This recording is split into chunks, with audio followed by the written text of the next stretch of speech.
My guest today is one of the most recognizable names in all of sports, from his work on Fox to his work on CBS to his incredible basketball skills back in his Harvard days. James Brown, JB, joins me today. Mr. Which Brown. means you had to read that in the history books then to know that. I did.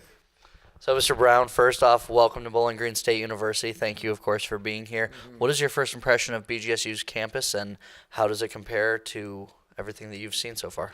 So my very first reaction was, one, a clean campus. I love the buildings here. Two, just kind of a, if you will, Midwestern hospitality. The students were also gracious and warm and welcoming, which you don't see too often in a number of places. And three, the state-of-the-art equipment that you have, of course, being in the broadcast business. I was very impressed with the state-of-the-art studio and the kind of equipment that you guys are blessed to have here. So at the Cooling Center, as you previously mentioned, we have a brand new facility. This is just the second year that we've been able to use it. How does it compare to the studios that you've seen, such as in Fort Laurel? Wow, there's none better. As a matter of fact, I had mentioned to some of my colleagues the fact that this campus is hosting the NFL's broadcast boot camp is really a silver lining. One, I'm loving the fact that it's a campus environment, which also suggests that the students get an opportunity to be involved with those who are involved in broadcasting as a profession, be they producers, directors, or those of us who make our living in this. Number two, they're very good. Three, again, I mentioned about the state-of-the-art equipment. So the players who are here learning about what the broadcast business is all about, they're getting a first-hand feel for what a career in this business would be like from every perspective. So we couldn't be happier. As a matter of fact, I told President Rogers last evening at a dinner that we are thrilled to be here. And I'm only one voice in all of this, but I would hope that we could continue coming here. We certainly are glad to have you here. Now, let's talk a little bit about broadcasting, because that's what the boot camp is for. In your opinion, as a professional, what does it take as far as some of the qualities to be a successful broadcaster in this industry? Not unlike any other profession, being prepared is a given.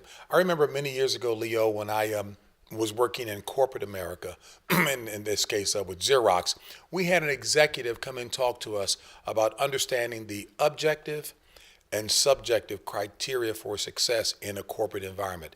And it applies across the spectrum. Number one, under the objective, there's only one element, that's the criterion, and that is to be able to do the job. Be prepared with a good foundation for the business, in this case, this industry that you want to move into.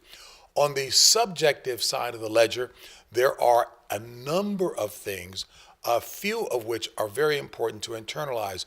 One is having good people skills. Two, you're working in a diverse environment. Everybody brings a skill set, some talent to the table, so utilize it for the good of the whole. Three, being prompt and all the good work assets that you need, characteristics to bring to a work environment. So those kind of things will determine. I think as students, be the best possible student that you can be in whatever your concentration is, because it will come to bear. It will play out in the work environment. If you're a good history major, English, whatever it may be, it's going to set you apart.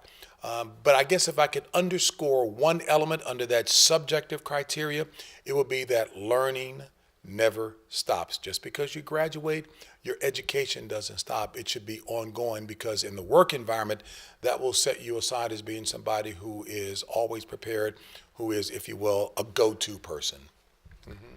These few days are all about athletes becoming broadcasters. I'm sure in your time you've seen plenty of athletes that have tried to become broadcasters who have either succeeded or failed. In your opinion, what is the biggest challenge facing an athlete who's trying to become a broadcaster? Maybe failing to understand the same kind of work ethic that helped them to get to the elite level as a professional athlete is exactly what's going to be needed in order to continue. Let me just relate a personal experience. I played basketball, wanted to play at the professional level, was drafted by the Atlanta Hawks. But Leo, I know definitively, and part of what I try to do is impart from my own experiences to other people so that they don't make the same mistakes. I did not work as hard to stay on top as I did to get to the top. So when I was cut by the Atlanta Hawks, painful experience in that I didn't get a chance to realize my professional dream.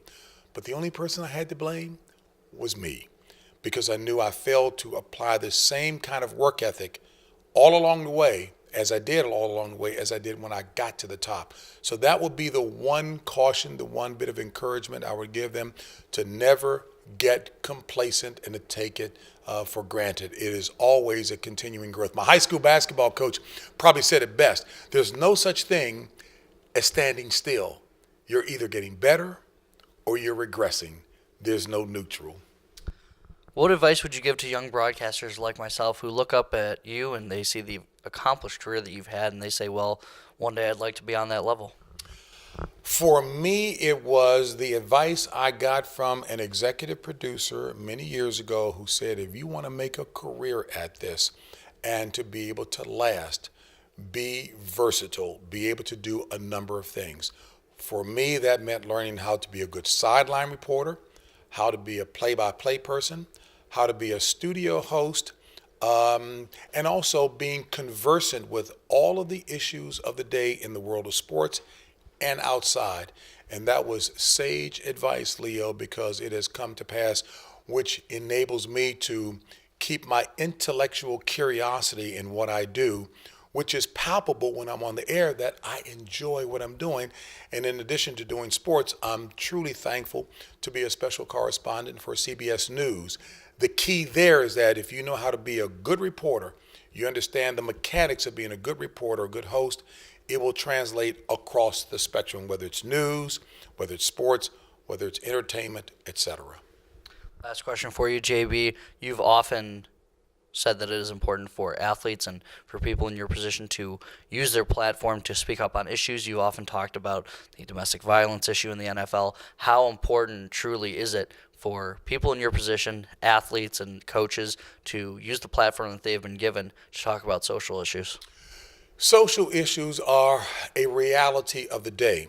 However, most people who are tuning in to watch sports, they're looking for a respite. They're looking for entertainment, something that's enjoyable. So only in as much as it becomes a factor in influencing the game. Let me give an example. John Madden, from whom I learned, an iconic broadcaster, passionate about the game, respectful of the participants, hated to see that which was taking place in society adversely impact the action on the field. So only if it's relevant. But if some of the players are being impacted, whether it was kneeling, whether it's a player who is out of the game because of some off-the-field issue, we need to at least be conversant with that, not to make the entire game about that, but in framing the narrative that is impacting that game, be informed. People don't want to hear your opinion. Most people don't. But if, in fact, you're put in a position where you do have to give an opinion on something, the key is to be informed. The hardest working man in sports, James Brown. Mr. Brown, thanks for being here. Leo, thank you very much. A pleasure.